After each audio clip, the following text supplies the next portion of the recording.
Olá, esse é o podcast do MUB3, o Museu da Bolsa do Brasil, o primeiro museu da América Latina dedicado à história do mercado de capitais.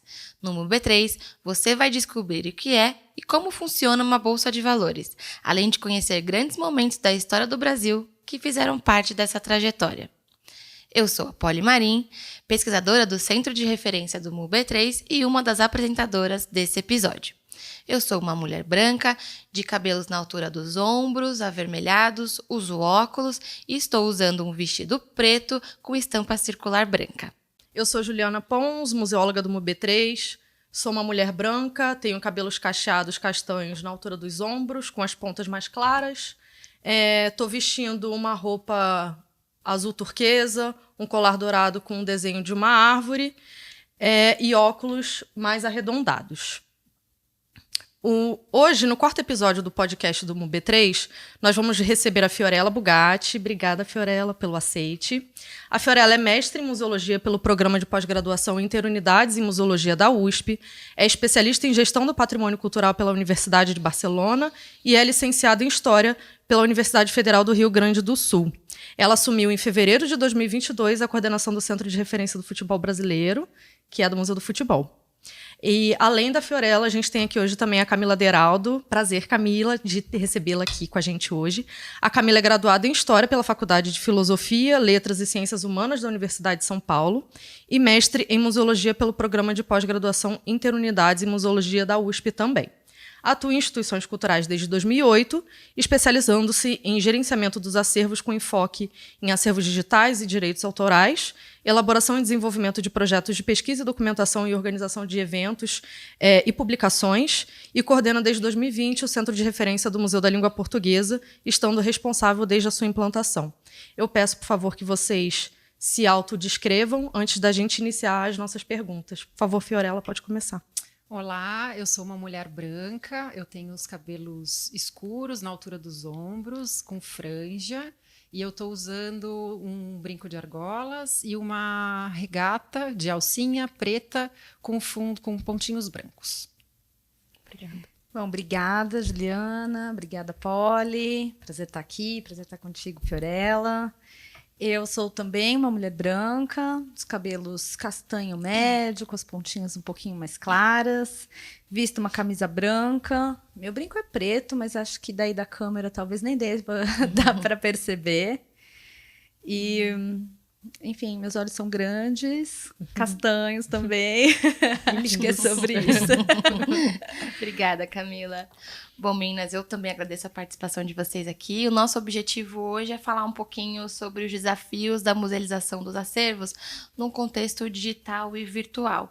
E, nesse sentido, como os museus podem explorar as oportunidades que surgem a partir do uso da tecnologia para se relacionar tanto com os públicos quanto com os nossos próprios coleções, né? Aí, antes de ouvir um pouquinho de vocês, antes de querer ouvir um pouco sobre o Museu do Futebol ou o Museu da Língua, eu queria falar um pouco sobre o nosso centro de referência, né? Eu não sei o quanto vocês estão familiarizadas, mas o centro de referência aqui do MUB3 é um centro de referência novo. A gente acabou de fazer um ano, né? Ele nasce junto com a implementação do museu, mas, embora ele tenha um ano, ele carrega aí uma história centenária e também carrega acervos que foram sendo agregados desde a década de 90. Então, nesse período, houve um pouco... as bolsas foram se fundindo, né? A gente tinha diversas bolsas aqui no país, as bolsas foram se fundindo e esses acervos históricos foram sendo agregados, né? Mais especificamente no contexto de Bovespa e de BMF. Essas duas grandes empresas, elas tinham, então, seus centros de memória. Em 2008, elas vão se fundir, criando a BMF e Bovespa, e a gente passa a ter um centro de memória único, que vai reunir todo esse acervo e mais também acervo da Bolsa do Paraná, enfim, de outros locais. Com a criação da B3 em 2017, que foi a junção de BMF, Bovespa e CETIP, o Centro de Memória passa a se chamar Centro de Memória da B3, mas ele também passa por uma... Como é que eu vou dizer? Por por uma requalificação, a gente começa a olhar para esses acervos e pensar, poxa, a gente tem aqui, não tem a história das instituições só, a gente tem a história do mercado de capitais como um todo. Então, assim, isso que a gente tem aqui tem uma importância histórica e social muito grande. O que é que vamos fazer com isso, né? Então, aí a empresa começa a pensar em formas de difundir isso e surge a ideia de criar um museu que não tem o objetivo de contar a história da B3, mas vai contar a história do mercado de capitais como um todo, a partir desse acervo que a gente guarda e que a gente preserva há tanto tempo, né? E aí, quando isso acontece, o centro de memória perde um pouco a sua função, né? Ele passa por uma requalificação e a gente passa a ser, então, o centro de referência, que quer ser um polo de pesquisa para todo mundo que quer conhecer um pouco mais do mercado. E para a gente é muito interessante receber vocês aqui, porque estão em centros de referência importantes e consolidados. A gente está engatinhando, então acho que vai ser muito legal ouvir o que vocês têm para dizer. Então, para começar, eu queria ouvir de você, Frela, como é que foi essa implementação do centro de referência do futebol? Obrigada pelo convite, é um prazer estar aqui com vocês. Eu acho que para falar um pouco da criação do centro de referência, né, que é criado, ele é inaugurado em 2013, eu daria uns passinhos atrás ainda, relacionado ao período da criação do museu, da própria inauguração do Museu do Futebol, que está ali no finalzinho dos anos 2000, em 2008, mais especificamente. O museu surge a partir de um projeto, de uma parceria, né, da Secretaria Municipal do Turismo aqui de São Paulo, com a Fundação Roberto Marinho. Nesse contexto onde a gente tem no Brasil algumas experiências bem expressivas, né, desses museus que a gente chama na museologia de museus de experiência. Então, o Museu da Língua Portuguesa é um deles. O Museu do Futebol, ele surge nesse contexto também. E é um museu, então, que nasce sem acervos físicos, né? E o ID Brasil, quando assume a gestão, né, do museu, ele ganha esse desafio de pensar qual é a vocação, qual é a missão institucional do Museu do Futebol, que não tem acervos físicos. Então, há uma discussão, né, com toda a comunidade museológica em São Paulo, é mobilizada, pessoas são envolvidas nesse debate para se pensar o que é o Museu do Futebol, o que ele salvaguarda e o que ele comunica. Então, isso aí falando final dos anos 2000, né, inicinho dos anos 2010, a equipe interna do museu, eu estou no museu, né, desde 2022, então eu narro aqui em terceira pessoa, a Camila, que está aqui do meu lado, participou desse processo também. Então, o que ocorre? Né? No final dos anos 2010, se forma um projeto com a FINEP, com o financiamento da FINEP, em parceria com o ANAU, que é o núcleo de antropologia urbana da USP, e a equipe técnica do museu e museólogos aqui do campo de São Paulo, e se começa essa discussão, se constrói esse projeto, se apresenta esse projeto para a FINEP, então há esse financiamento via FINEP, e esse financiamento, esse projeto, melhor dizendo, ele é estruturado a partir de um tripé. Então, se pensa a criação de um centro de referência para o Museu do Futebol a partir desse tripé, que é, então, a criação de uma biblioteca, né, especializada na temática. Se faz a criação de um banco de dados para armazenar, salvaguardar e difundir o que a gente chama de referências patrimoniais relacionadas ao futebol. Porque aí se decide, a partir de toda essa discussão, depois de toda essa discussão, que o que o Museu do Futebol salvaguarda são referências patrimoniais atreladas ao futebol. Aqui a gente tem que entender isso num contexto de discussão de patrimônio intangível, patrimônio material, que estava ganhando muita força, né, no contexto brasileiro e não só naquele momento. Então, a gente tem esse mote. Então, voltando ao tripé, né, a biblioteca que eu mencionei, temática, que é constituída, o banco de dados, que é estruturado, e aí acho que é um ponto interessante aqui, talvez, da gente depois falar um pouquinho mais, e um projeto de mapeamento muito baseado na experiência da NAU, né, de um olhar bem antropológico, etnográfico sobre o futebol, se mapeia referências patrimoniais relacionadas ao futebol de várzea, que são, por sua vez, né, servem de base para alimentar esse banco de dados. Então, o centro de referência, ele surge a partir desse tripé. Isso a gente está falando 2011, né, inicia-se isso, que se conclui em 2013 com a inauguração, a abertura do centro de referência.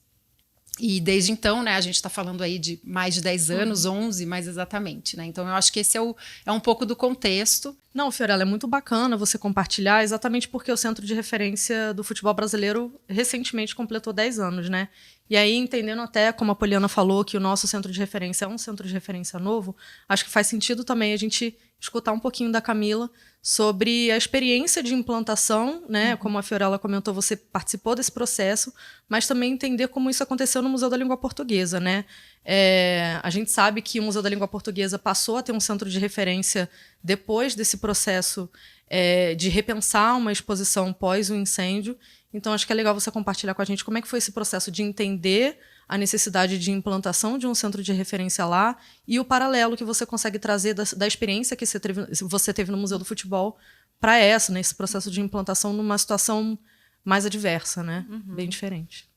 E acho que é isso. Bom, você já pontuou o ponto de partida super, assim, né? Porque o Centro de Referência do Museu da Língua, ele não começou a ser pensado desde a concepção do Museu da Língua, que é anterior à do Museu do Futebol, né? Então, essa experiência de fazer museus experiências, ela vem com o Museu da Língua Portuguesa, né? Então, foi ali o que, digamos, desbravou ali um caminho que antes, né, enfim, não era tão pensado.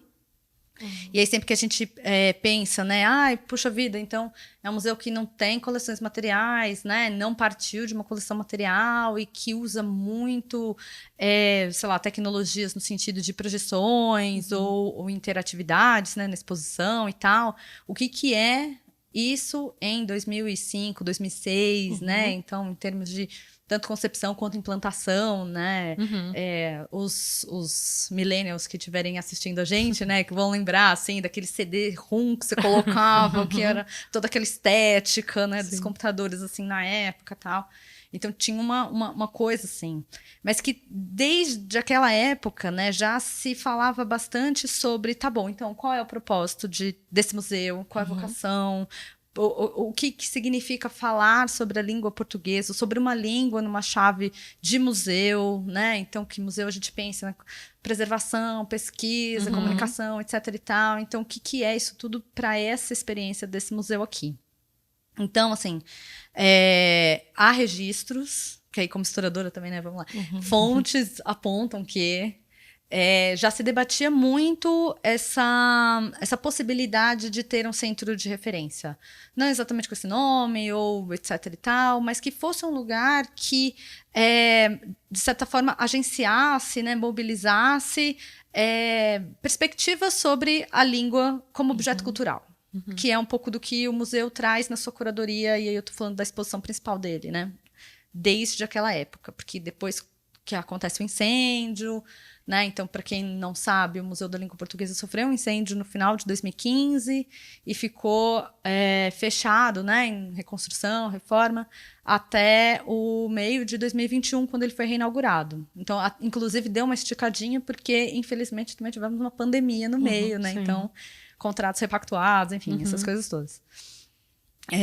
E aí, para essa reformulação, né, da exposição de longa e do que o museu, então, iria propor para esse novo ciclo, foram realizados seminários, né, vários encontros com especialistas, com pessoas que já tiveram relações com o museu desde o início, né, então, desde consultores, a própria curadora, né, que permaneceu a mesma nas duas versões, que é a Isa Ferraz, com a própria secretaria, com museólogos. E aí, quando eu falo secretaria, eu estou falando da Secretaria da Cultura aqui do governo, né, para quem a gente responde, que o museu está ligado. E nessas conversas todas, esse ponto foi um dos pontos fundamentais, assim, e há registro, está gravado, que é a importância de que, neste novo ciclo, o museu tivesse seu centro de referência. E isso vem muito da experiência do Museu do Futebol? Eu acho que caminha junto, porque se retomou aqueles desejos antigos, que tem os documentos que estão lá registrados, né, essas vontades ali. E também a experiência do Museu do Futebol, que foi muito bem sucedida, né? e que dentro de uma realidade em que uma visão mais tradicional de museu, com acervos clássicos, materiais, etc. e tal, era o que era vigente, vem esses dois museus, assim, com a bola embaixo do braço, e agora vamos jogar museus tradicionais. E aí? E agora, né? Então, traçar esse caminho que o Museu do Futebol traçou, né, com uma outra perspectiva patrimonial, abalou um pouco as coisas e mostrou que era possível trabalhar de uma outra forma, né? A musealização, a pesquisa e etc., né? Todos esses processos. Então, com o passar do tempo, e acho que isso é uma informação legal, assim, de deixar, que as coisas também não são feitas da cabeça da gente que está lá, né? Assim, sim, a gente tem uma liberdade criativa, ok? Mas a gente responde às diretrizes do Estado, colocadas pela Secretaria da Cultura. Então, ter centros de pesquisa e referência passou a ser uma exigência, né? Uma diretriz da própria secretaria. Daí não só para estes dois museus, mas para todos os museus da pasta, né? Então, e isso também há registros, né? Então, no portal da transparência, quando né, as pessoas, vocês todos podem entrar lá e puxar relatórios ou planos de trabalho, né, dos museus, tem ali descrito direitinho, né, as rotinas técnicas, ali, ações do Centro de Pesquisa e Referência. Então, acabou se tornando também um desafio, digamos, para todos esses museus, né? E aí, acho que uma coisa legal, porque assim, eu achei engraçado você falar assim, porque a gente só tem 1 ano, agora vocês já são super consolidados. E eu assim, pera, eu vou fazer 3 anos, sabe? Então, o Centro de Referência do Museu da Língua ainda é muito novo. Né? Então, é isso. Antes não tinha um trabalho de pesquisa, um trabalho mais, digamos assim, patrimonial, a despeito de ter um educativo muito forte, muito atuante e tal. Então, a gente veio agora, né, começando a implantar o programa de gestão de acervo, e todos os desafios e tudo mais. Bebe muito da experiência do Museu do Futebol, assim, com certeza. Né? Até porque, assim, não existe uma equação. Cara, você vai abrir o centro de referência aqui desse museu e então você tem que fazer isso, isso, isso e isso e é isso. Vai dar tudo bom. Não, porque o seu propósito institucional é outro, o seu perfil de acervo é outro, né? São vários fatores que combinados vão resultar num, né? E a gente vai conversando com outros colegas de outros museus da Secretaria que também estão implantando ou já implantaram centros de referência e cada um tem um perfil muito diferente, uma equipe totalmente diferente, bancos de dados diferentes, né? Tem vários museus com muito acervo material, então como que funciona, né? Tal. Um pouco da nossa realidade aqui, né? Porque eu acho que é interessante vocês compartilharem exatamente a criação do centro vir muito depois, né, da própria criação do museu, o que é muito diferente daquilo que a gente está vivendo aqui, né? Então, a gente primeiro parte de um acervo já existente, né? O centro de memória é entendido nesse lugar com determinados processos museológicos, mas aí depois que vem a construção e a ideia do museu e a mudança dessa perspectiva do centro de memória em um centro de referência com acervos físicos. E aí é legal vocês trazerem essas experiências, porque vai no sentido oposto do caminho que a gente tratou aqui. Mas ainda assim, trabalhando nessa perspectiva de ser um centro de referência, se posicionar dessa forma, pensar mapeamento de referências, né, de trazer outros para jogar junto com a gente. Né? Então, você tinha comentado, Camila, da pandemia, eu acho que eu queria falar um pouquinho sobre esse assunto aqui, porque, enfim, né, o MUB3 ele foi criado depois desse período, apesar de, desde esse período, já ter começado uma movimentação aqui dentro para a elaboração, para a criação desse novo espaço cultural aqui de São Paulo. Mas a gente sabe que os museus, de modo geral, sofreram muito. Todo mundo, obviamente, mas, enfim, os espaços culturais foram fechados e museus que são espaços prioritariamente de atendimento a um público muito numa linha de frente ali, né, de trabalho com visitantes, eu queria entender um pouquinho como é que foi esse desafio da pandemia e como o Museu da Língua Portuguesa, que estava ali numa véspera de reabertura e todas essas mudanças que aconteceram com relação à data de reinauguração, exatamente por conta desse cenário também, eu imagino. E no caso do Museu do Futebol, que já estava como um museu consolidado, enquanto um espaço cultural aqui de São Paulo. Então, qual foi o trabalho que vocês fizeram? Como aconteceu a presença digital desses museus? Bom, acho que do lado do Museu do Futebol, né, eu posso falar um pouco também desse lugar de quem entrou no museu em fevereiro de 2022. A pandemia já tinha percorrido 2 anos ali, né? A gente estava já num momento vacinas e tudo mais. Mas eu acho que tem uma iniciativa muito interessante que foi conduzida, concebida pela equipe do Centro de Referência. A Camila, inclusive, nesse momento da concepção estava lá, que é o projeto Diversidade em Campo, né, que ele foi tocado por 2 pessoas que estavam na equipe na época. Uma delas segue, que é a nossa técnica em documentação, a Doris Regis, e a Lígia Dona, que era a pesquisadora júnior do museu naquele período. E elas desenvolveram um trabalho muito bacana. E, na verdade, o projeto inicialmente não foi concebido, né, para ser feito de forma digital, online, mas diante da pandemia migrou para o digital, que diz respeito justamente a esse mapeamento, coleta de relatos, mapeamento de referências do futebol LGBTQIAP+, em São Paulo, e não só São Paulo. E foi um projeto muito interessante. A gente tem números, eu podia até ter trazido esses números, eu peço desculpas aqui, mas depois a gente pode compartilhar o link, né? Porque esse projeto gerou muitas entrevistas, como eu disse, então a gente tem um número muito interessante de entrevistas com times, né, de pessoas LGBTQIAP+. A gente mapeou, como eu disse, referências, a gente produziu um e-book para falar sobre esse assunto, que chama Campos e Corpos Plurais, a diversidade no futebol. Inclusive, fica aí a dica, ele está no site, depois a gente pode também compartilhar o link.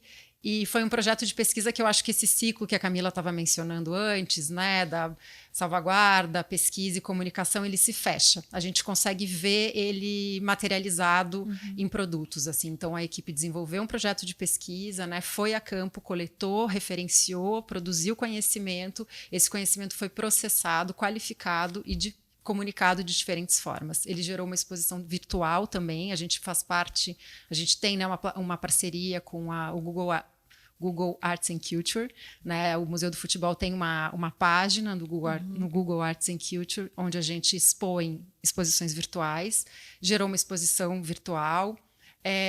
A gente produziu podcasts, né? A gente tem uma temporada, na primeira temporada de podcasts, um dos episódios foi sobre diversidade.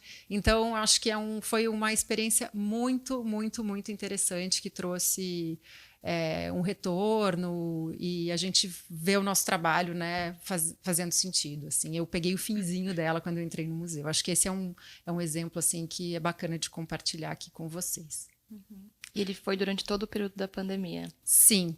Sim, ele iniciou, deixa eu lembrar, inicinho de 2020, e aí eu tô falando dessas colheitas, que já foi 22, porque eu já estava lá no museu e a gente gerou o e-book, a gente catalogou esses conteúdos todos no nosso banco de dados, e aí fizemos o podcast, a exposição. Legal. É muito bonito ver o ciclo todo, né? É bom. No que se refere ao Museu da Língua, né? Bom, quando começa a pandemia, o museu ainda está fechado, né? E, assim, durante o período em que o museu ficou fechado, a gente... Enfim, eu digo a gente porque, enfim, estou lá agora, mas na época estava lá no Museu do Futebol, começando o projeto ali, né, do futebol LGBTQIA+, e tal. Mas... O museu, desde seu fechamento, ele já foi convidado a... convidado é uma palavra assim, branda, né? Ele foi convocado a ocupar as redes, né? Porque um museu com portas fechadas, que quer se manter existindo como museu, já que sim, né? Continuamos como Museu da Língua, o Museu da Língua ainda existe. Só espera um pouquinho, daqui a pouco ele volta, né? Assim, aqui na sua sede. colocou o museu num lugar de ocupar outros espaços. Então, enquanto era possível fazer ações presenciais, então foram feitas exposições itinerantes, extramuros, né? Então tinha um programa educativo que era realizado ali no território em que o museu está. Então o museu está no centro da cidade de São Paulo, ali na região da Luz, né? E tudo mais. Eram feitas atividades, inclusive, com os operários da obra, né? Então tinha todo esse processo. E, ao mesmo tempo, uma produção de conteúdo para redes sociais. E, assim, por ser o Museu da Língua, ele evoca uma curiosidade sobre a etimologia das palavras. Para quem não sabe, ou não tenha percebido aqui nesse podcast, esta colega que está na nossa frente é carioca. Então, aquela coisa do bolacha ou biscoito.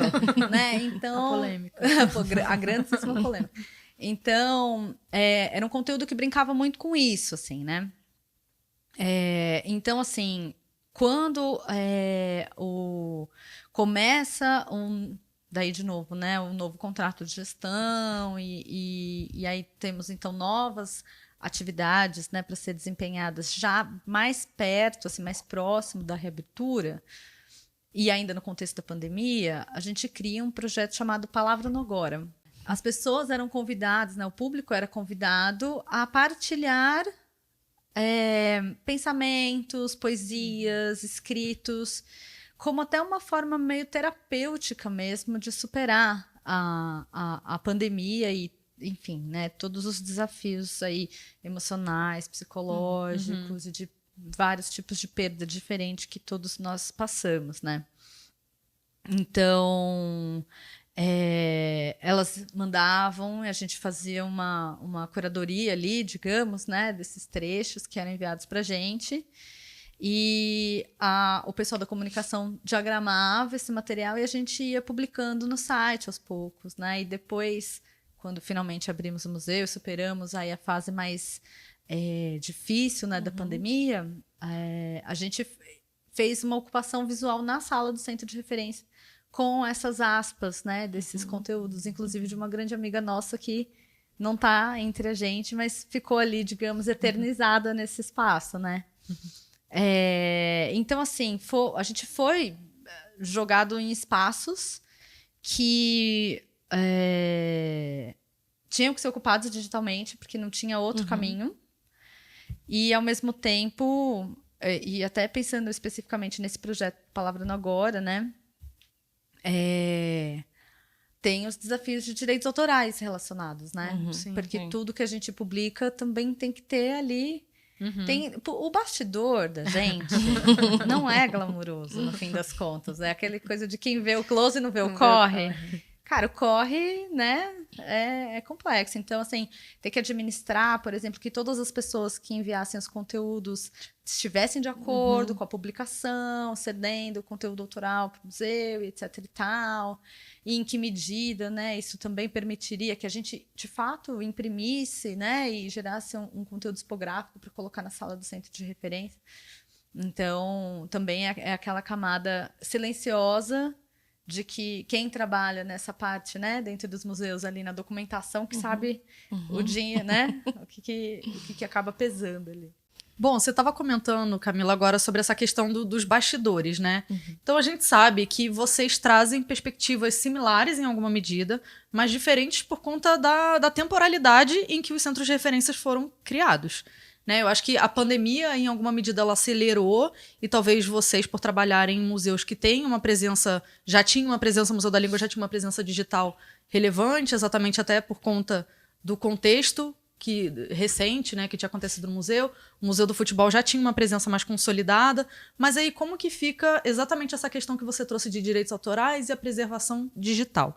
Então, quais são os desafios da preservação digital que são enfrentados pelos museus que vocês trabalham? Entendendo que o centro de referência é esse núcleo que pensa a preservação, e aí pensando cadeia operatória da museologia, e aí em 3 pilares vou explicar aqui, que é a pesquisa, a comunicação e a preservação. Como que fica a chave da preservação nesse contexto do digital? Quais são os desafios? E aí é legal vocês trazerem uma relação, que é isso, né? Um centro de referência novo, um museu que tem recursos tecnológicos mais novos.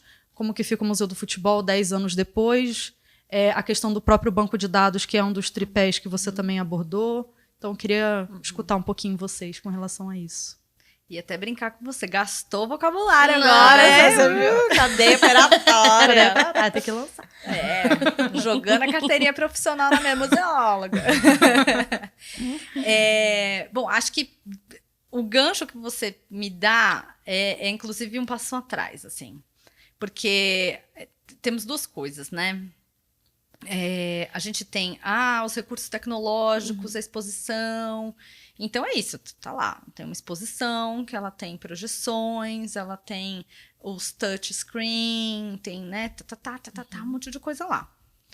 E um monte mesmo, tá? Você clica no negócio, abre mais um monte, você clica de novo. Nossa, você tem que ir naquele museu pelo menos 16 vezes para conseguir ver aquele conteúdo inteiro. E tem, por outro lado, o como que a gente processa, trata e guarda esses arquivos, né? Então, assim, uma coisa que é um dado, né? Que quando o museu sofreu aquele incêndio, os arquivos digitais, eles estavam preservados, né? Então, tem, inclusive, conteúdos que foram reutilizados, né, nessa nova versão do museu. Então, tem coisas que estão ali desde o início, tem outras coisas que não, né, são novas. Então, esse mix, assim, bem bonito. E aí, a gente tem uma dimensão que é o que o museu tem de estrutura para não perder seus arquivos. Onde que se guarda esses arquivos? Né? Quem que acessa esses arquivos? Porque aí vai a pessoa abençoada num dia ótimo e deleta. Bom, parabéns. Você acabou com o acervo. Já pensou uma coisa dessas? Então, se uma coisa dessas acontecer, o que se faz? Né? Então, esses dois museus, eles contam com um núcleo de tecnologia, chama. Né? Então, a gente tem o núcleo do centro de referência e tem o núcleo de tecnologia, que nasce também, né? Que é criado com o propósito de acompanhar essa exposição de longa duração que veio cheia de computadores. Então, não adianta ter só uma pessoa que faz a pintura da parede, que conserta uma lâmpada, etc. e tal. Tem que ter o cara da TI. Que não é o cara só que passa um antivírus, imprime uma folha e conserta o telefone. Ele tem que saber se virar muito bem em todo o equipamento e software da exposição de longa duração. E aí, então, começa a se criar uma dinâmica deste setor mesmo, independente mesmo do acervo, estou dizendo, né? Que cara, então a gente tem todas essas máquinas funcionando para rodar essa exposição, essas máquinas precisam de no-break, essas máquinas precisam de uma série de coisas que garantam o pleno funcionamento e a não perda de nenhum arquivo que roda aqui. Show! Ao mesmo tempo, a gente precisa de um outro espaço em que tudo isso fique bem guardado. Então, tem um servidor, né, do próprio museu, que tem ali suas dinâmicas de backup, com suas máquinas de backup. Com a pandemia, a gente foi jogado para as nuvens todas, né? Então, tem instituição que usa lá o G Suite, né? Que é do Google, a gente usa da Microsoft, né? Então, a Microsoft tem SharePoint, tem OneDrive e tal. E aí, então, eles começaram a distribuir esses arquivos, né? Nesses espaços, tanto o espaço do servidor local, quanto desses disponíveis pela própria Microsoft, para gerenciar as camadas de acesso e as camadas de recuperação de arquivo, as camadas de espelhamento, né, que é um outro tipo de segurança, digamos que não é só o backup, mas que é o tal do espelhamento, e etc e tal. E acho que a gente tem como um desafio muito grande, daí atrelando a área de acervo, que eu acho que nesse sentido o Centro de Referência do Museu do Futebol está mais avançado, inclusive por conta do próprio banco de dados, que é um controle da nomeação desses arquivos, né? Então, lá no Museu do Futebol, quando você cataloga um acervo digital, né, um arquivo digital, ele recebe um nome, que é um código gerado pelo banco de dados, ele entra numa pastinha que é, digamos, a reserva técnica digital. Né? O Museu da Língua Portuguesa ainda não trabalha nessa mecânica, né? Nessa operação. por conta desse banco de dados que ainda vai ser contratado, então ele ainda não existe, etc e tal. Então também não adianta sair correndo para renomear tudo agora e depois falar, então, né, vamos renomear Não de serve novo. muito bem para esse banco. Melhor não gerar retrabalho, né? Porque gestão de pessoas não é fácil. Então, assim, a gente, né, tem esse processo todo, mas ao mesmo tempo é isso. A gente faz uma duplinha muito bonitinha com o núcleo de TI para essa guarda, para essa recuperação, né? E eu acho que isso também se estende a outros tipos de acervo, mesmo o bibliográfico, porque existe um acervo digital bibliográfico, a memória institucional, que é um calozinho gostoso na gente, porque aí escapa, né, a produção do que a gente, como núcleo de pesquisa e tal, produz, porque também abrange outras áreas, né? Então, cuidar desse acervo dessa forma mais abrangente, ela tem esses desafios todos. A gente sabe que, por exemplo, para arquivística, existem sistemas, né, softwares específicos e tal, padrão de metadados, né, tem um monte de soluções que são adotadas, e aí fica sempre no ar, assim, né, do quanto que deveríamos adotar ou não esses caminhos, etc e tal. O quanto que a gente gostaria que os bancos de dados fossem a grande solução das nossas vidas. Ai, por favor, resolve meus contratos de eleitoral, resolve meus acervos, resolve a memória institucional, registra todas as posições que já existiram sempre na face da Terra, faça tudo. Mas esse cara não existe, né? E aí a grande aceitação, e aí a parte terapêutica dessa conversa, inclusive, é da gente aceitar de fato que a gente precisa ter várias coisas para dar conta de toda a complexidade que a gente encara, né? Então, às vezes, você vai ter um banco que é muito bom para processar informação, você vai fazer uma gestão incrível, mas que não vai ter uma disponibilização tão legal lá na ponta, né? Não vai ser um site tão com filtros e dinâmicas O incríveis. pesquisador tem uma dificuldade, às vezes. Exato. Ou não. O seu sistema é para difusão. Vai resolver incrível. Uma experiência... Nossa, interface amigável é sobre. Mas por trás não vai te resolver o gerenciamento que você precisa executar. Então são, né?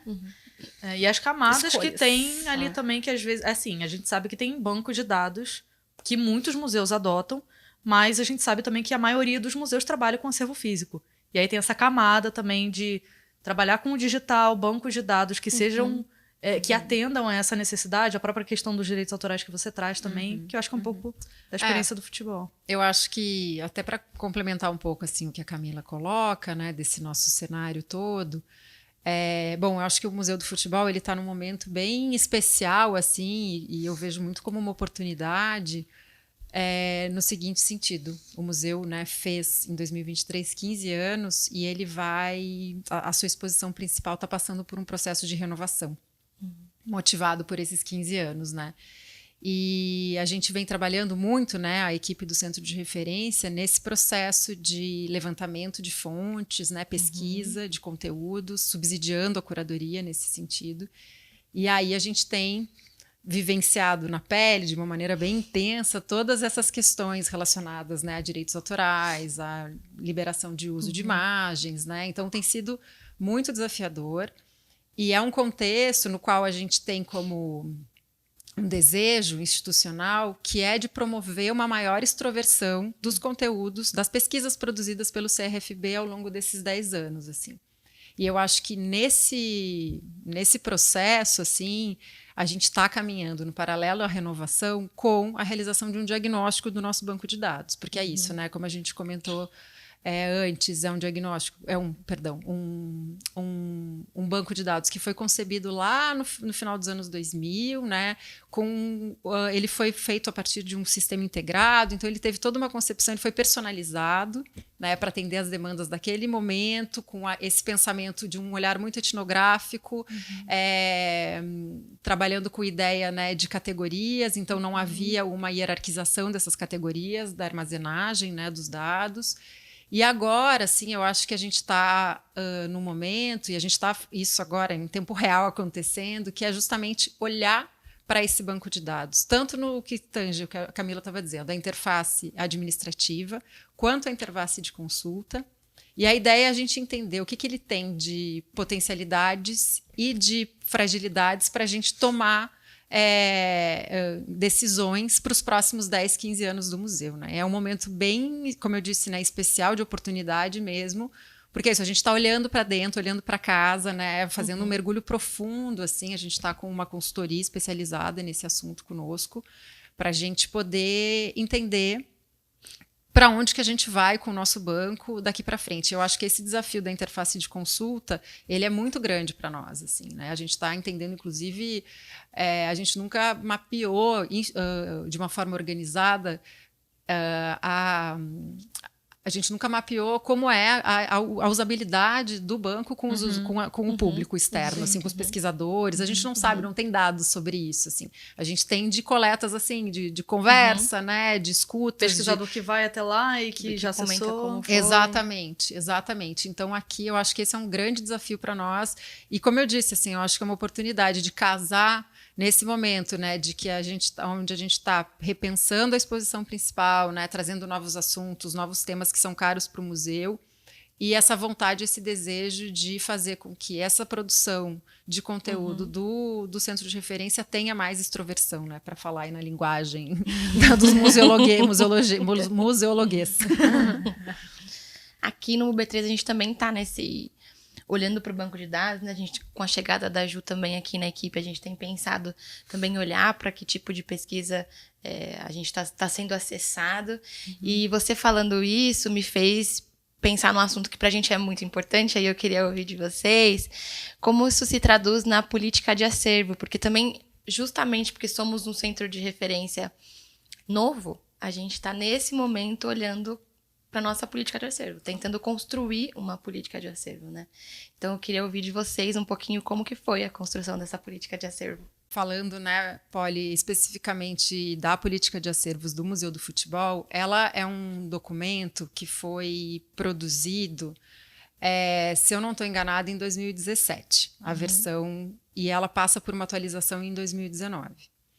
E ela é um documento norteador, que, inclusive, e aí vem de novo esse momento que eu mencionei anteriormente, né, a respeito dessa oportunidade do museu, nova exposição, diagnóstico de banco de dados, a gente está olhando, né? E acho que até diz sobre um amadurecimento institucional também.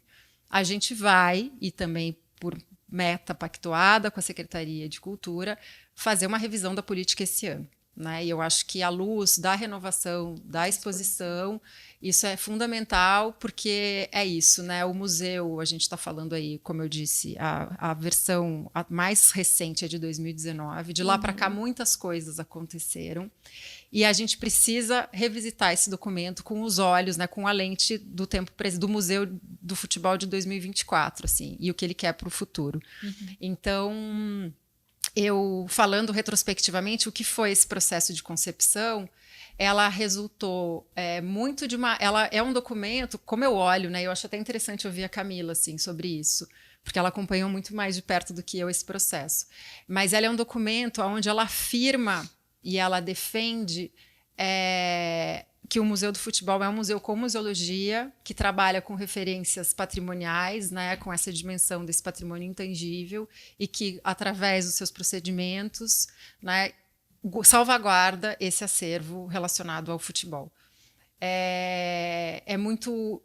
Mas ela tem, acho que, os pontos de fragilidade, na minha perspectiva, assim, que ela não desdobra várias questões, assim, né? Vários processamentos técnicos específicos, né? Ela ainda foi, eu acho que uma resposta, e aí é como eu olho, como eu disse, ela foi uma resposta a toda ao que o Museu do Futebol movimentou no campo museológico, precisava dar uma resposta. Exatamente, Ju, obrigada. Foi uma defesa disso. É um museu que tem essa especificidade, assim. E ela tem muita validade, não quero que com isso, né, tirar toda a validade que ela tem, mas ela precisa, nesse momento, né, à medida que o museu está num outro contexto institucional, ela precisa ser revista. E a gente tem essa meta esse ano, ou seja, um ano cheio de desafios. Um ano e tanto.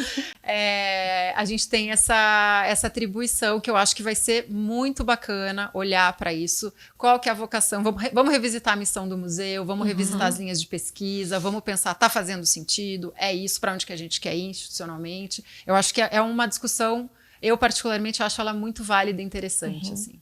Ai, me enche os olhos. É verdade, gente. Ela está com os olhos marejados. Temos uma pisciana na sala, Brasil. Real, oficial. Primeira coisa, a gente não pode tomar a política de acervo como um documento estanque, né? Ele não, ele existe no movimento total, porque o museu é um movimento também, né? A gente cria coisas, a gente anda aqui, a gente encurta ali, a gente faz aqui, a equipe é uma, depois vira outra, a gestão é uma, depois vira outra, não sei o quê, e as diretrizes do Estado também mudam, vão se aperfeiçoando, né? E o museu vai também respondendo essas coisas todas. Então é natural. Eu vejo a política do Museu do Futebol, assim como a que a gente elaborou para o Museu da Língua agora, que é um documento, assim, primeira versão, assim, real, que se coloca o desafio de consolidar certas coisas. Fiorella, o que significa referência? Cara, você vai lá, você pode refutar o que está escrito ali, mas você só pode refutar porque está escrito. Sim. Entendeu? Então, aquilo resume e registra. Pô, nessa época, trabalhou-se tanto tempo assim, estruturou-se isso, consolidou-se esse tipo de pensamento nesse sentido. E ela precisa, de fato, ser explorada, o ponto desdobrada, para depois ver, puta, esse ponto a gente tem que modificar. Cara, esse ponto a gente explorou super, ele andou para cá. Né? Então, acho que a política ela precisa ser aprimorada constantemente. Né? A gente, do campo museal, aí, coloca, né, um deadline para elas. Assim, em 10 anos você tem que mudar a coisa, ou 5 anos e tal. Né? Tem esses marcos. Mas dependendo do que o museu executa, isso pode ser muito mais breve. Porque ele é novo, porque ele está pensando ativamente em muitas coisas, né? E tal. Então, o Museu da Língua, ele cai nesse mesmo lugar. Tá, o que é a língua como patrimônio? Né? Tá, vocês têm um centro de referência, vocês trabalham com referência. O que é uma referência patrimonial, material ou imaterial para vocês? E a gente fala aqui muito do digital, que é onde nos leva também a esse lugar do imaterial, porque tem essas dimensões, né? De entender o imaterial no sentido do quanto que a língua representa como manifestação cultural e etc e tal. E isso gera registros que são digitais e não é tangível, portanto, né? Mas que esse processo também inclui acervos materiais. Ainda que em uma medida muito petititica, mas estão ali também, né? Então, ou estão ali no museu fisicamente, ou estão referenciados, porque estão em outros lugares, né? Então, só fazendo um parênteses aqui. Tem museus no Brasil que se dedicam a culturas indígenas. O Museu da Língua também, na medida em que a língua portuguesa ela é resultado, ainda que resultado processo, né? Porque ela está sempre também em mudança, do contato do português que veio de Portugal no processo de colonização com as línguas indígenas, com as línguas africanas no processo de escravização, com as línguas de N outros países por causa da imigração. Então tem vou dizer assim, um mashup bonito, né? Então a gente também trabalha com culturas indígenas, porque estamos falando de línguas indígenas. Então, assim, esses museus, ao se dedicarem a isso, estruturarem seus programas de pesquisa, fazerem registro e documentação de dados linguísticos, tem acervo digital pra caramba, tem categorias, assim, de códigos para línguas, que é um negócio de chorar de lindo, códigos internacionais, etc e tal, mas também tem um acervo antropológico riquíssimo, né? Então, em que medida também o Museu da Língua Portuguesa dialoga com esse tipo né, de item, ainda que não esteja na sua reserva técnica, ainda que não seja de sua posse. E eu acho que uma coisa interessante que esse tipo de museu como os nossos trouxe é quebrar um pouco essa coisa da posse. Eu vou fazer uma brincadeira aqui, ó. Gente, a monogamia acabou. Não precisa estar na nossa posse, no nosso registro. A gente pode fazer os bens culturais circularem e cada lugar em que eles estiverem é um fecho de interpretação e de olhar diferente que ele ganha. Então, quantas camadas de significados e de sentidos a gente pode construir com isso, né? Eu viajei um pouco agora, foi prazeroso, obrigada. Mas, enfim, a nossa política é esse documento. Uma carta de navegação. Exato, começamos aqui. Então, a gente tem um pacto. E a partir do momento que a gente começar essa navegação, a gente pode dizer, então, e se a gente só foi por ali agora? Então, vamos. É tipo ter o plano do fim de semana e acabar fazendo outra coisa totalmente diferente. Ah, mas é isso, né? Quanto tempo os museus estão aí? E é isso, continuam existindo, se reinventando, né? Entendendo que agora museus precisam trabalhar com os territórios, com as populações. Não é para as populações, é fazer junto. E é um pouco dessa perspectiva que você traz também, né? De a política de acervos, ela pode ser revista, ela deve ser revista, ela tem que acompanhar todas essas mudanças culturais e, enfim, tecnológicas que a gente está vivendo também, né? De ampliar, agregar, trazer novas pessoas para a conversa e até você ter uma política de acervo estanque, ela não te permite muito isso, né? De você conseguir ampliar, escutar e fazer novas coletas para o seu acervo, você precisa ter uma visão aí mais, talvez moderna, Eu acho que entendimento... É uma ferramenta de trabalho, né? Ela não pode ser um documento protocolar que Exato. dita as verdades. Não, é uma ferramenta de trabalho. A gente tem que acessar ela, ela tem que nos dar instrumentos para trabalhar e para definir quais são os melhores caminhos. Assim. E vocês acham... Não pode falar. Não, só um comentário. Que uma decisão que a gente tomou nesse processo de começar a construir esse documento é que o documento principal, ele, digamos assim, consolida conceitos. A língua é sobre isso, referência sobre aquilo, acervo museológico é sobre isso, sobre aquilo. Ainda que, e aí fazendo um parênteses dentro do parênteses, a visão que foi construída no Museu do Futebol e que resultou nesse banco de dados que a Fiorella comenta, de não ter essa divisão sobre o que é museológico, arquivístico, etc. e tal, disruptiva, não sei o quê, foi super celebrada na época, porque é isso, pô, não é porque você tem um arquivo aqui, um documento específico da Bolsa tal, que ele é um documento arquivístico e só, você não pode colocá-lo num contexto de musealização, você está dentro de um museu, você está fazendo uma exposição com esse documento, então eles fluem, digamos, nessas categorias, né?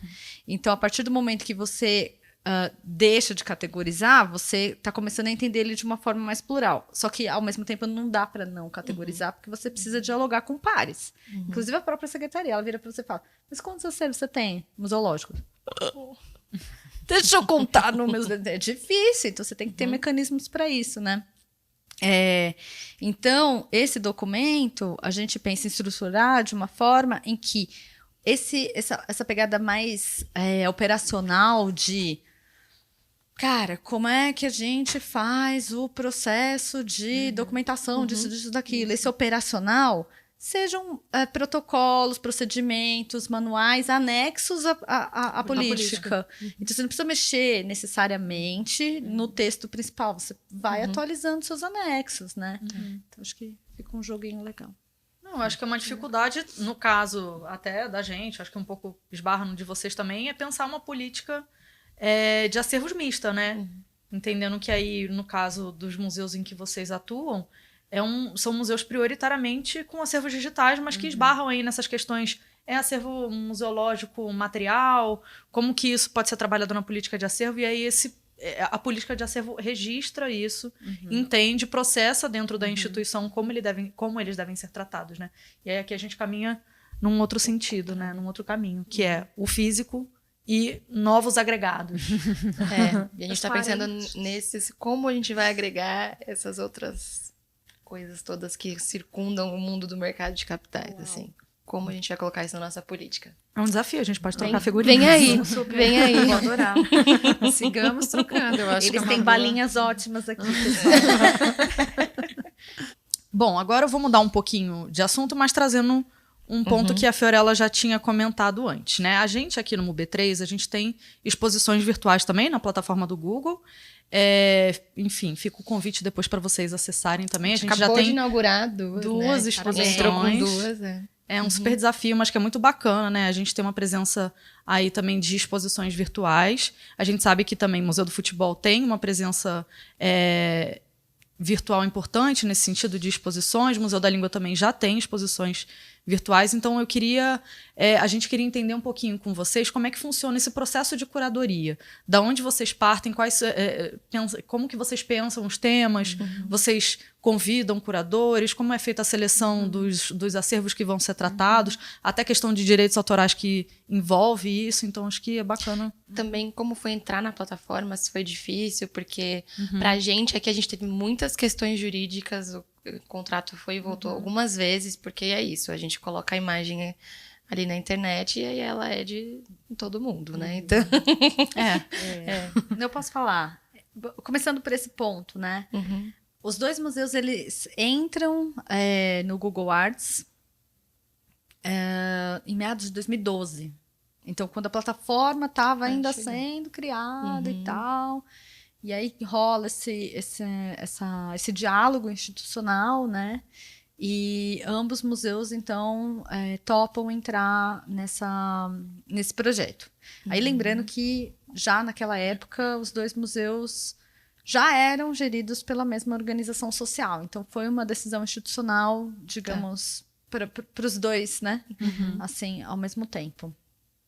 O Museu do Futebol, ele teve muito mais, digamos assim, projetos colocados ali, né? E acompanhou todas as idas e vindas da plataforma, porque ela foi se modificando com o tempo e tudo mais. Então, só quem subiu metadados e incluiu imagens e vídeos lá sabe como é muito bom fazer isso. Enfim, o Museu da Língua Portuguesa explorou bem pouco. Então, na primeira fase, assim, tinha só uma exposição virtual. Agora a gente está com 3, né? E como a exposição, a própria exposição principal do museu ela é muito nova, a gente começou numa estratégia de explorá-la num primeiro momento, né? Então, tem uma dedicada a falar sobre o percurso dela. A primeira que a gente lançou, assim, que o museu reabriu, foi dedicada à Estação da Luz, que é o edifício em que o museu está, e que dentro do próprio museu, né, nessa exposição principal, se fala muito pouco sobre a estação, então a gente quis dedicar ali um espaço, digamos, mais privilegiado para falar da história da estação, para falar da história do restauro do museu, né? Então usamos bastante imagens que foram feitas na época mesmo das obras. E essas duas exposições, elas foram iniciativas do próprio centro de referência, né? Aí é interessante dizer que, institucionalmente, o museu tem um comitê curatorial, que é composto por pessoas da sociedade civil, né, de diversos assim, lugares, e que tem a coordenação da Isa Ferraz, que, como eu já comentei, foi a curadora da implantação do museu, né, nos 2 momentos, assim. E que é a instância em que os temas que se desdobram em exposições temporárias, e eu estou falando das temporárias físicas, né, e tal, são decididos, né? Então, esses temas, eles, no fim e ao cabo, eles não são só das temporárias, eles acabam virando o tema da temporada do ano do museu. Então, tipo, as nossas pesquisas do centro de referência estão aliadas a ela, né? Esses temas, eles atravessam certos projetos, certos eventos que a gente vai... Então, agora a gente tem um clube de leitura. Então, esse clube de leitura tem o mesmo tema que é o da exposição temporária desse ano, e etc. E por aí em diante. Então, é muito possível que a nossa virtual esse ano também esteja dedicada a esse tema. E aí, uma coisa que a gente começou a fazer é tentar desdobrar alguma coisa das temporárias também para o Google Arts, né? Então, a última que a gente lançou foi um módulo da exposição temporária para virtual. Então, a escolha desse módulo foi por direitos autorais, né? Sempre que a gente faz a temporária, todas as negociações de contrato, elas visam abarcar o máximo de autorizações que a gente puder abarcar, mas às vezes o licenciante não está confortável, ou é uma questão de valor, e aí tem também isso, né? A lei de direitos autorais, ela não estabelece valores, então é uma coisa meio... Da cabeça do licenciado, do licenciante. Né? Basicamente, essa é a realidade. E às vezes, né, enfim, dependendo do que for, a gente pode fazer um licenciamento pontual para aquilo e tudo. Mas, enfim, basicamente é isso, né? Então, essa que a gente fez da temporária, ela tinha, portanto, os conteúdos que já estavam na temporária, né, para virtual, digo. Mas quem consolidou tudo isso foi o centro de referência, né? No que se refere a selecionar as imagens, a fotografar o que não estava fotografado, então produzir esse conteúdo para incluir lá. Metadados. Fazer as planilhas para subir os arquivos para a plataforma do Google, né? Então, basicamente, assim, quem cuida das exposições no Google Arts é o centro de referência. Seja concebendo em algum tipo de projeto ou transpondo em outros, né? E aí, só um último comentário, que a gente também começou a caminhar por um outro tipo de virtualização, que é vou dizer assim, a gravação 3D das exposições temporárias. Então, ela foge à plataforma do Google Arts, né? Ela fica atrelada ao site institucional. Então, a gente tem uma exposição virtualizada que é justamente sobre línguas indígenas, que é em Erreporã. Então, a instituição adquiriu os equipamentos, né? Fez todo o percurso. E aí, a seleção do que iria aparecer em detalhe de acervo foi feita a partir dos direitos autorais. Então, o que tinha autorização, tá lá, show, abre, Super zoom, estica, super zoom. tal, show. O que não, tá ali esfumaçadinho, blur. não pode não, né? E por um lado a gente sente, né? Porque é uma pena, assim, colocar a exposição de uma forma não tão completa. Mas o que a gente recebe de retorno das pessoas com quem a gente conversa, especialmente professores, porque aí é interessante a gente trazer um pouquinho do público, né? Sim. O Museu da Língua e o próprio centro de referência mesmo tem um diálogo muito constante e de parceria mesmo com professores, especialmente das redes municipais de ensino. Eles usam isso nos processos formativos mesmo, da própria rede. Né? Então, a gente sabe que esse tipo de conteúdo, ele, sendo online, ele consegue chegar nesses espaços. Né? Então, apostar no digital também Ampliar a presença. Ampliar a presença e disponibilizar algo que já é, digamos, do público, porque a gente faz Exato. visando Para a as sociedade pessoas. e etc e tal, para um uso que é fundamental, que é a educação, né?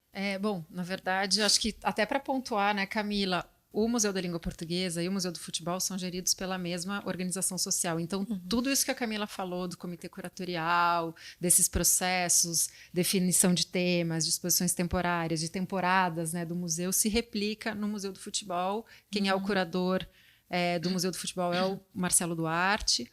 Então, acho que só um pouco para ilustrar, né, tudo isso que a Camila trouxe da perspectiva do Museu do Futebol, as nossas exposições virtuais, elas passam por esse mesmo fluxo. Acho que a gente teve, né, que eu acompanhei muito de perto, foi a produção atrelada à exposição temporária que aconteceu ano passado, Rainhas de Copas, né, no contexto da Copa do Mundial Feminino. Nós fizemos uma temporária com essa temática. E aí, um dos módulos da exposição, considerando direitos autorais, e uma pessoa maravilhosa, que é a jornalista Cláudia Jacobs, que tem um acervo incrível. Ela foi a única jornalista a fazer a cobertura do torneio experimental na China em 88. E ela gentilmente cedeu esses acervos, então a gente construiu a exposição virtual em cima do material, com ela, na verdade, em cima desse acervo, dessa coleção particular dela. Então, as licenças. E a gente a gente acaba sempre o CR, né, o Centro de Referência, puxa essa parte toda junto com comunicação para a gente alinhar discurso, né, texto, narrativa. A gente sempre faz um trabalho compartilhado, assim, pensando, né, na melhor forma de comunicar enfim, essas informações para o público. Acho que essa foi uma exposição muito bacana que nós fizemos. E tem outras de parceiros, né? A gente fez outra com a Placar, no contexto ali dos 80 anos recentemente, né? Estou lembrando aqui, isso foi 2022. A exposição 40 anos da Copa de 82, né? Que o Brasil não teve êxito, mas era um grande time. Então, foi uma parceria com a revista Placar, com o Fábio Altman, e aí também aqui direitos licenciados, tudo, né? Mas sempre nesse cuidado, assim. E a escolha dos temas, então, ela está relacionada a isso que a Camila trouxe, né? Tanto da programação cultural quanto de efemérides, né? A gente vai dosando, assim. É uma forma do museu se colocar também para pessoas que não conseguem vir até São Paulo, conhecer. Eu acho que foi um pouco do exercício do que a gente comentou também no período da pandemia, né? O museu amplia a presença, continuou seus projetos de pesquisa, até ampliou, né? Às vezes pensando São Paulo, e aí você acaba ampliando exatamente por conta de não ter mais, né, esses limites físicos aí, porque a internet nos permite isso, não nos impõe essa limitação física, mas... Enfim, a gente pode problematizar também esses acessos, né? Porque, enfim, não é todo mundo que tem internet. Acho que isso dá um outro podcast até. Mas, nesse sentido, pensando, então, ampliar essa presença digital e estar em muitos lugares, como que vocês enxergam esse impacto que os museus vêm causando ao estar digitalmente, né? Ao ter essa presença digital com os públicos, né? Como os públicos têm se relacionado com essa presença? Assim, você comentou que, enfim, os professores têm recebido muito bem, mas vocês têm mapeado isso de uma maneira mais geral, não? Então, Polly, o museu, em 2020, se eu não me engano, ele firmou uma parceria, fez um projeto para subir conteúdos na rede, disponibilizar acervos em rede, né, acervos digitais em rede, de forma gratuita, para uso ampliado. E a gente tem, hoje em dia, um acesso a esses conteúdos que estão na rede, assim, de cerca de 10 mil visualizações por mês, o que é um número muito expressivo. Eu não sei, a Ju, gente, para quem não sabe, ela trabalhava no Museu do Futebol e no Museu da Língua Portuguesa, como, né, na parte de assessoria museológica. E tu acompanhou esse projeto, né, Ju? Agora eu vou virar entrevistadora. Talvez tu pode falar. Tá com você, Obrigada, Polly. Não, esse projeto que você está retomando, está lembrando aqui para a gente, é muito bacana mesmo. Foi um projeto em parceria com o Instituto Goethe. Né, eles lançaram um hackathon, e a ideia desse hackathon era que jovens programadores, eu também... Minha memória pode falhar nesse momento, gente. Mas a ideia era que jovens programadores acessassem datasets, né, um pacote de dados de instituições culturais, se eu não me engano, era detido ao estado de São Paulo, e a ideia é que eles produzissem algum material a partir desse dataset enviado pelos museus. Então, o Museu do Futebol ele chegou a integrar, em 2020, esse projeto que acho que foi o start ali para pensar até a liberação desses acervos do Museu do Futebol, né, livremente na internet, mas foi um processo até complicado da gente conseguir a liberação por parte dessas jogadoras, né? Então, só para esclarecer, esse dataset era composto por uma quantidade que eu não me recordo agora, de fotografias de jogadoras que participaram de mundiais também, e eram fotografias muito de... Coleção particular. Coleção particular, exato. Então eram fotos de vestiário, delas brincando, ou no avião. Então uma descontração das jogadoras. Não eram as fotos que a gente imagina conhecer de jogadoras, que é jogando, em campo, ou de jogadores no limite. Porque o padrão da imprensa, né? Exato. Fotos de bastidores, né? Exato. E aí o que é muito bacana é que, exatamente por dar visibilidade, né, ao futebol de mulheres, e é um lado um pouco desconhecido, porque, querendo ou não, a gente acaba conhecendo um pouco desse lado do futebol mainstream, né, do futebol masculino, e aí era dar uma visão humanizada mesmo, né, daquele trabalho dessas jogadoras. Então, eu não me recordo isso, né, da quantidade de imagens que a gente colocou nesse dataset, nesse pacote de dados, a ser disponibilizado para esses jovens programadores nesse contexto, né, do hackathon. E eu não me recordo agora, mas o time que acessou o nosso dataset, né, que escolheu o nosso dataset, ficou aí no pódio. Aí eu não me recordo se foi segundo ou terceiro lugar. Eles ganharam, eu também não lembro se era o primeiro ou tal, mas eles ganharam tinha uma verba e um prêmio. Acho que o primeiro lugar até ia para a Alemanha, né, entendendo aí Instituto Goethe. Mas eles ganharam uma premiação. E a proposta que eles apresentaram e que foi a ganhadora, né, desse pódio e tal, era um jogo tipo de bater bafo, com as fotografias das jogadoras. Eles exploraram conteúdos também, né, envolvendo o futebol de mulheres.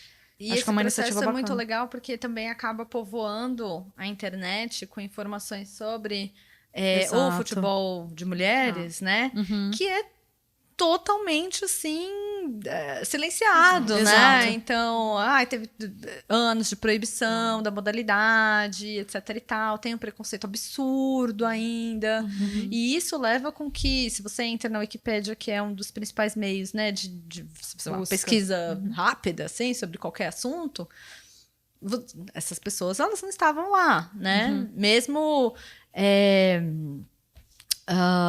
cumprindo ali os requisitos do que o que é uma celebridade ou uma pessoa, né, para estar representada na Wikipédia, né? E aí isso também dá um outro capítulo de conversas aqui, porque tem as pessoas da Wikipédia que aceitam ou não os verbetes e que Sim, derrubavam sistematicamente os verbetes das mulheres, né? Então, ocupar a Wikipédia, assim como a Wikimedia, com esses materiais todos, né? Realmente é trazer ali uma visibilidade única, né? Para uma história que foi muito mal registrada, inclusive pela própria imprensa, né? E eu acho que, aí, de modo assim, mais amplo ainda, né, o Museu do Futebol, dada a trajetória, né, que se percorreu desde 2015, com o projeto Visibilidade, né, do futebol feminino, hoje é uma referência em termos de acervos relacionados ao futebol de mulheres no Brasil. Assim, isso é algo que nos orgulha muito, assim, né, é uma caminhada de muitas pessoas, né, de muitos anos de trabalho, né, Camila? E eu acho que esse projeto, ele vem dentro desse contexto maior de um trabalho institucional do museu de lançar luz a essa história. E agora a renovação do museu vai trazer isso de uma maneira muito bonita. Assim. E aquilo que a Camila falou, né? A gente compartilhar, a gente não precisa deter Exatamente. tudo. Né? Exatamente. Aquela a mania do colecionar. Esses museus estão rompendo um pouco com isso, né? Do tipo, é isso, a ideia é a gente compartilhar. Fazer circular, né? Fazer circular, exato. Dar visibilidade, se fazer conhecer. E no caso da MLP? Então, eu acho que, na verdade, o que eu ia... Ao invés de responder literalmente a sua pergunta, eu ia jogar outra coisa aqui na mesa, né? Que é o quanto que os museus efetivamente trabalham com dados de público. O quanto que eles fazem pesquisa de público, o quanto que eles sistematizam e geram dados, uma inteligência sobre isso, né? Então, assim, quando a gente fala do digital, talvez a gente seja até um pouco mais privilegiado no sentido dessa captação de dados. Porque o Google, gente, ele sabe onde eu estou. Você sabe até a roupa que eu estou usando antes mesmo de eu falar aqui para vocês na descrição. Então, assim, esses dados de território e etc., se acessou de que tipo de dispositivo, isso tudo tem, né? Então, como é que os museus eles podem fazer esse estudo de público e condensar, né, consolidar essas informações todas para que a gente, inclusive, entenda qual o melhor caminho a trilhar para estar mais presente, para atingir o impacto que a gente deseja, né? Porque é isso, a gente sabe que a gente não faz o que a gente faz só porque tem que preservar os acervos, a gente preserva as memórias por uma finalidade. Então, essa pesquisa é o que mais pode nos trazer insumos, né? Então, quando eu falo aqui dos professores, eu falo porque eu estou vivendo isso em primeira pessoa, eu ouço isso deles. Mas, indiretamente, eu estou dizendo que ainda não temos esses dados consolidados, sabe? E que é um desejo muito forte, assim, que a gente efetivamente tenha. Né? Até para conseguir caminhar, né? Entender os resultados das ações que os museus promovem para a gente conseguir ir para frente com as contribuições do público, né?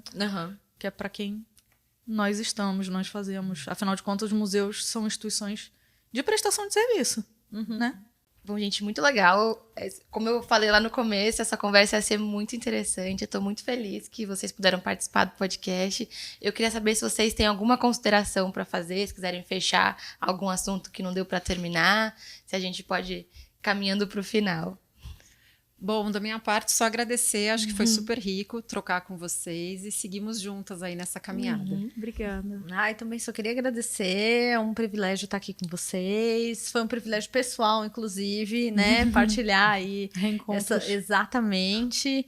E acho que devolvo o convite, na verdade, uma provocação, dizendo assim, continue na curadoria desses podcasts, vamos aprofundar ainda mais esses assuntos. Foi um prazer mesmo e parabéns pela iniciativa. Obrigada. Obrigada. O MUB3 é uma realização da Associação B3 Educação e Cultura, sendo viabilizado com recursos obtidos por intermédio da Lei Federal de Incentivo à Cultura. Fiquem conectados com a gente aqui no YouTube e também no Instagram, @MUB3Oficial. Até o próximo episódio!